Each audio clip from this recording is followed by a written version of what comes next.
This channel does not promote any violent, harmful, or illegal activities. All content provided by this channel is meant for an educational purpose only.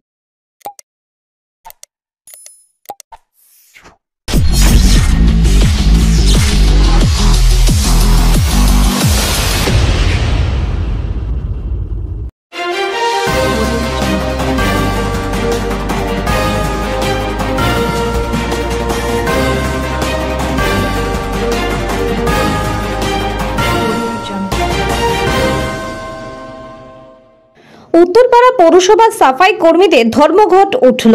শহর পরিচ্ছন্ন করতে কাজ শুরু সাফাই কর্মীদের। গত 5 দিনের উত্তরপাড়া শহরের রাস্তাঘাট উপচে পড়েছে জঞ্জালে। পরিস্থিতি সামাল দিতে গতকাল রাত থেকে উত্তরপাড়া পৌরসভা স্থায়ী সাফাই কর্মীদের নিয়ে শহরের রাস্তাঘাট পরিষ্কার করার কাজ শুরু করে পৌরসভা। সাফাই কর্মীদের দাবির সমর্থনে আজ পৌরসভার গেটে বিক্ষোভ দেখায় সিপিআইএম। পৌর প্রধানের কাছে স্মারকলিপি জমা দেয়। ঠিকা শ্রমিকদের দাবিকে সমর্থনের পাশাপাশি গোটা পৌর অঞ্চল জুড়ে যে পরিস্থিতি সৃষ্টি হয়েছে তার থেকে নাগরিকদের অবিলম্বে মুক্তি দিতে শহরে জমে থাকা জঞ্জাল অবিলম্বে সাফাই করার দাবি জানানো হয়। পরে জেলা তৃণমূল নেতৃত্ব পৌরসভার 2 কাউন্সিলরের সঙ্গে আলোচনা ঠিকা সাফাই কর্মীরা তাদের কর্মবিরতি তুলে নেবার কথা ঘোষণা করেন। তারা জানান 7 দিনের মধ্যে তাদের দাবি পূরণের জন্য ব্যবস্থা নেওয়া হবে। আশ্বাস মেলায় তারা কর্মবিরতি তুলে নেবার সিদ্ধান্ত নেন। পুরপ্রধান দিলীপ যাদব বলেন, উত্তরপাড়া পৌরসভার নাগরিকদের পরিষেবা দেওয়ার ব্যাপারে সুনাম আছে। সেই সুনামকে নষ্ট করার চেষ্টা করছে কেউ কেউ। তবে শ্রমিকদের দাবি দাবা নিয়ে আমরা বোর্ড মিটিংয়ে আলোচনা করেছি। পরে এই বিষয় নিয়ে আরো আলোচনা হবে। আপাতত গত কয়েকদিন ধরে যে জঞ্জাল জমা হয়েছে সেগুলো পরিষ্কার করতে হবে। ব্যুরো রিপোর্ট, আমার কলকাতা নিউজ। প্রত্যেকটা বাড়ি থেকে নাকি 1 টাকা করে দিতে হবে। বলছে 1 টাকা আর এমন কি, কিন্তু একটা কমপ্লেক্সে কত মানুষ থাকে ভাবুন তো। একটা কমপ্লেক্স থেকে কত টাকা পাচ্ছেন, কত টাকা নিচ্ছেন। আবার ট্যাক্সের সঙ্গেও তো আলো, জল, নর্দমা এটা যুক্ত করা আছে। পরিষ্কার করা, জল সরবরাহ করা এটা যুক্ত করা আছে। তাহলে একই কেসে আমরা 2 বার টাকা দেবো। আমরা তাই বলেছি যে এটা হচ্ছে তোলাবাজি, এক কায়দায় তোলাবাজি। গোটা বাংলা চলছে তোলাবাজির ওপর। দেখতে পাচ্ছেন আপনারা, শিক্ষায় তোলাবাজি, স্বাস্থ্যে তোলাবাজি, কোথায় নেই। চিফ মিনিস্টার যিনি আছেন তিনি 3টে সত্যি কথা বলেছেন। 1 নম্বর বলেছেন যে আমি গুন্ডা কন্ট্রোল করি। তো আমরা তো দেখতে পাচ্ছি উনি কিভাবে গুন্ডা কন্ট্রোল করেন। দ্বিতীয় বলেছেন একা খাবেন না, সবাই মিলে ভাগ করে খান। 2 নম্বর কথা বলেছেন। আর 3 নম্বর বলেছেন, যেটা চরম সত্যি কথা, গলায় ঝুলিয়ে বলেছেন আমরা সবাই চোর। আমরা তো দেখতে পাচ্ছি গোটা বাংলা সরকার যা চলছে, এদের নিচে থেকে ওপর পর্যন্ত চোর। তাই তো রাস্তা জিটি রোড ক্রমশ শুরু হয়, জিটি রোড কেটে কেটে কেটে কেটে ক্রমশ শুরু হয়। কারণ এই যে পুরো জিটি রোডের সারাবার যে টাকা, তার একটা অংশ চলে যায় কাউন্সিলর আর যাদের কন্ট্রাক্ট দেয় তাদের পকেটে। চেয়ারম্যান থেকে কাউন্সিলর কেউ বাদ না। কালকে রাত্রিরে এই যে প্রোগ্রামটার খবর দিতে গিয়েছিলাম, এক ভদ্রলোক কি বললো জানেন?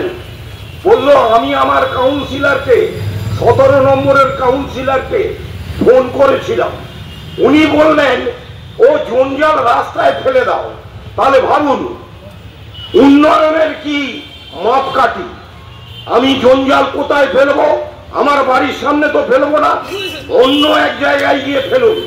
তার মানে অর্থাৎ আমি আমার জঞ্জালটা 17 নম্বর থেকে নিয়ে গিয়ে 21 নম্বরে ফেলে আসবো। এই হচ্ছে এদের উন্নয়ন। 21 নম্বরেও তো আমাদের লোকজন থাকে, 21 নম্বরেও তো সুস্থ মানুষ থাকেন। উনি বুদ্ধি দিচ্ছেন অন্য ওয়ার্ডে গিয়ে ফেলে আসুন। এই হচ্ছে এদের উন্নয়ন। বলার জন্য হচ্ছে আমরা বেতন বৃদ্ধি পিএফএসআই এরই পরিকল্পনা আমরা স্ট্রাকচার করেছিলাম। আর 6 দিন ধরে আমাদের স্ট্রাইক, মানে এটা আপনাদের দাবি ছিল বেতন বৃদ্ধি এবং পিএফএসআই? একদম এইটা আমাদের দাবি ছিল। আর এইটার জন্য আমরা স্ট্রাইকটা করেছিলাম। এটার জন্য দীর্ঘদিন ধরে 6 দিন ধরে মানে আজকের দিনে দাঁড়িয়ে 6 দিন হয়ে গেল আমাদের আমাদের বন্ধ, মানে বন্ধ যেটা চলছিল দীর্ঘদিন। জেলা নেতৃত্ব অ্যান্ড আমাদের কাউন্সিলর, দুটো সিনিয়র কাউন্সিলর, তারা আমাদের সাথে যোগাযোগ করে আমাদের 7 দিনের মধ্যে একটা পরিস্থিতি জানায় যে 7 দিনের মধ্যে তোমাদের কোনো একটা ফল জানাবো, ঠিক আছে। এই মানে আপনাদের যে দাবিগুলো তা 7 দিনের মধ্যে বিবেচনা করা হবে বলেছে আমাদের জেলা অ্যান্ড কাউন্সিলর, তৃণমূল জেলা নেতৃত্ব, একদম তৃণমূল জেলা নেতৃত্ব অ্যান্ড কাউন্সিলর, আমাদের সিনিয়র 2 কাউন্সিলর, তারা মানে আমাদের 7 টাকা জানিয়েছে যে আমরা 7 দিনের মধ্যে তোমাদের একটা কোনোরকমভাবে সেরকম পরিস্থিতি জানাবো, তোমরা কাজটাকে চালু করো। আমরা মানছি উত্তরপাড়ার লোক অনেক দুর্ভোগে আছে, এখনও পর্যন্ত অনেক লোক পরিষেবা পাচ্ছে না, কিন্তু আমাদের পরিষেবা চালু হয়ে গেছে, এতটা আমরা বলছি। আমাদের পরিষেবা আজকে থেকেই চালু হয়ে গেছে, আর আজ রাত পর্যন্ত আমরা পরিষেবা চালাবো, ঠিক আছে। দীর্ঘদিন ধরে আমরা চাই উত্তরপাড়াকে আরও সুন্দরভাবে গড়ে তুলতে, আমাদের দাবিটা একটু মেনে নিতে হলে। মানে আপনারা স্ট্রাইক উইথড্র করে নিয়েছেন, কাজ চালু হয়েছে? একদম, আমাদের স্ট্রাইক উইথড্রল হয়ে গেছে, আমরা কাজ আশা করি চালু হয়ে গেছে, একদম আমাদের চালু হয়ে গেছে। আর দীর্ঘ রাত পর্যন্ত আমাদের যতটা পারবো আমরা ততটা চেষ্টা করব যাতে পৌরসভার এই কাচরাগুলো আমরা যাতে তুলে নিয়ে গিয়ে আমাদের প্ল্যান্টে মানে স্টোর করতে পারি বা ফেলতে পারি, ঠিক আছে। আমরা সেই জন্য চিন্তা ভাবনা করছি। পরিস্থিতি আবার আগের মতোই স্বাভাবিক হয়ে যাবে? একদম, পরিস্থিতি আগের মতো স্বাভাবিক হয়ে যাবে। আজকের দিন পর্যন্ত যতটা পারবো আমরা পরিষেবা রাত পর্যন্ত দিতে পারবো। কাল থেকে আমরা উত্তরপাড়া আশ্বাস জানাচ্ছি যে উত্তরপাড়ার লোকদের আমরা আবার সেই পরিষেবা দিতে পারবো। আপনার নাম? সঞ্জয় সিং। আপনি পঞ্জাবেসি ডিপার্টমেন্টের 8 বছরের কর্মী। স্ট্রাইকটা উইথড্র করে নিলাম। আমরা উত্তরপাড়া শহরবাসীর কাছে কথা দিচ্ছি, আমরা আজ থেকে কাজ চালু করে দিয়েছি, আমাদের পরিষেবা চালু করে দিয়েছি। আগামী 2 দিনের মধ্যে আমরা উত্তরপাড়াবাসীকে পুরো সম্পূর্ণ পরিষেবা দিয়ে দেবো। আমরা আজকে অনেক রাত্রির পর্যন্তই কাজ করব, কাজ করে আমাদের শহরকে ইতিমধ্যে আমাদের ওয়ার্কাররা কাজে লেগে গেছে। আমরা 2 দিনের মধ্যে পুরো সাফাই করে দেবো, এটা আমরা উত্তরপাড়াবাসীর কাছে কথা দিচ্ছি। দেখুন, প্রথম কথা হচ্ছে যে এজেন্সি এই কাজ করে তাকে নির্দিষ্ট নিয়ম মেনে যা যা চিঠি নোটিশ করা, তাদের উত্তর চাওয়া, সেগুলো করেছি। এরপরে বোর্ডের মিটিং ডেকেছি, বোর্ডের সকলের পরামর্শ নিয়েছি। গতকালকে ডিপার্টমেন্টের মিটিং ডেকেছি এবং গতকাল থেকে আমাদের যারা এমপ্লয়ি আছেন তারা কাজ করছেন। গতকাল রাত প্রায় 11:30 পর্যন্ত, 11:15 পর্যন্ত তারা কাজ করেছেন, থ্যাঙ্কস টু দেম। আজকে সকাল থেকেও তারা করছেন এবং সমস্যা দ্রুত সমাধান করার জন্যে আমার অন্যান্য কলিগ কাউন্সিলররাও সবাই চেষ্টা চালাচ্ছেন, ডিপার্টমেন্ট থেকেও চেষ্টা চলছে।